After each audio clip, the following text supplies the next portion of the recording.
কোনটো টিভি ল'লে আপোনাৰ সুবিধা হ'ব সেইটো জানিবলৈ ভিডিঅ'টো সম্পূৰ্ণকৈ চাই থাকক।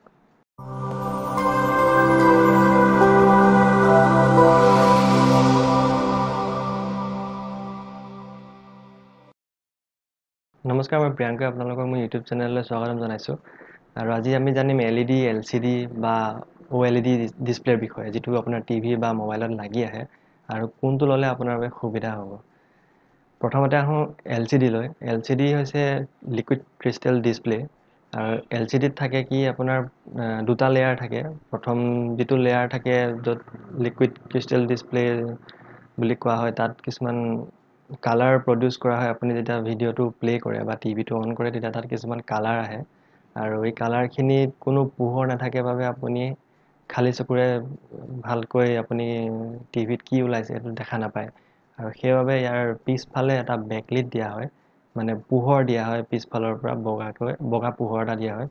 আৰু এই পোহৰটোক কোৱা হয় আপোনাৰ বেকলিট। বা আপোনাৰ যিখিনি পুৰণা টিভি আছে, পুৰণা LCD টিভি, সেইবিলাকত CCFL ৰ জৰিয়তে পোহৰটো দিয়া হয়। আৰু যিটো নৰ্মেল LCD টিভি, তাত এই CCFL টেকন'লজিৰ জৰিয়তে আপোনাৰ টিভিত পোহৰ আহে আৰু যাৰ সহায়ত আপুনি আগফালে স্ক্ৰীণখনত যিখিনি কালাৰ আহে আপুনি আপোনাৰ চকুৰে চাব পাৰে। LCDৰ পিছতে আহে LED।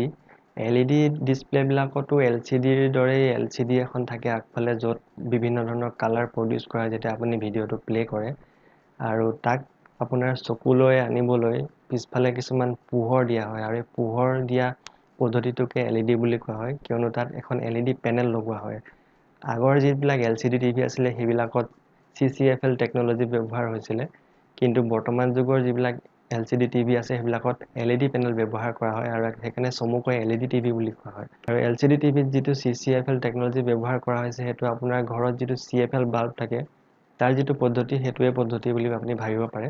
আৰু যিবিলাক LED বাল্ব আহিছে, LED বাল্বৰ যিটো পদ্ধতি, সেইবিলাক আজিকালি যুগৰ LCD টিভিত ব্যৱহাৰ হয়। আৰু প্ৰায় LCD, LED দুইটাৰ একেই হয়, কোনো বিশেষ ডিফাৰেঞ্চ নাথাকে। আৰু খালি তাত পোহৰৰ যিটো ব্যৱস্থা কৰা হৈছে আপোনাৰ কালাৰখিনি চকু বা আপুনি চাব পৰা কৰিবলৈ, সেইটোৱে তাৰ মেজৰ পাৰ্থক্য বা বিশেষ পাৰ্থক্য। আৰু LCD যিটো নৰ্মেল টিভি, সেইটো ল'লে অকণমান মোটা পাব আপুনি, শকত হয় টিভিটো, বহুত জেগা খায়। আৰু যিটো LED পেনেলত চলে টিভি, LCD টিভি, LED পেনেলত চলে, সেইটো বহুত কম ঠাইতে আপোনাৰ লগাব পাৰে বা বহুত কম জেগা সি ব্যৱহাৰ হয়। আৰু LED বা LCDতকৈ ওপৰত আহে OLED।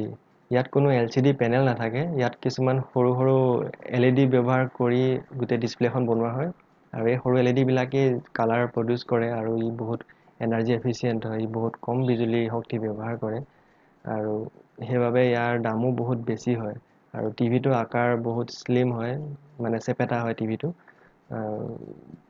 আৰু OLED ডিছপ্লেবিলাকত আপোনাৰ কালাৰটো বহুত স্পষ্টকৈ আহে বা ফটো যিবিলাক আহে বহুত স্পষ্টকৈ আহে। সাধাৰণতে আপুনি মোবাইলত শুনিছে ছুপাৰ এমোলেড ডিছপ্লে, সেইটো একেটা বস্তুৱেই। OLED ডিছপ্লে তাত লগোৱা আছে, সেইবাবে সেই মোবাইলটোত যিবিলাক কালাৰ আহে, সেইবিলাক বহুত ধুনীয়া কালাৰ আহে আৰু স্পষ্টকৈ আপুনি যিকোনো ভিডিঅ' বা ফটো তাত চাব পাৰে। আৰু LCD, LED, OLEDৰ মাজত যদি পাৰ্থক্যটো আপুনি বুজি পালে, তেতিয়া লাইক আৰু শ্বেয়াৰ কৰি দিব ভিডিঅ'টো। আৰু যদি কিবা আৰু জানিব বিচাৰিছে, তেতিয়াহ'লে কমেণ্টত জনাব পাৰে। আৰু চেনেলটো ছাবস্ক্ৰাইব কৰি দিব, কিয়নো এনেকুৱা ভিডিঅ' মই আপোনালোকৰ লৈ আহি থাকিম। ধন্যবাদ।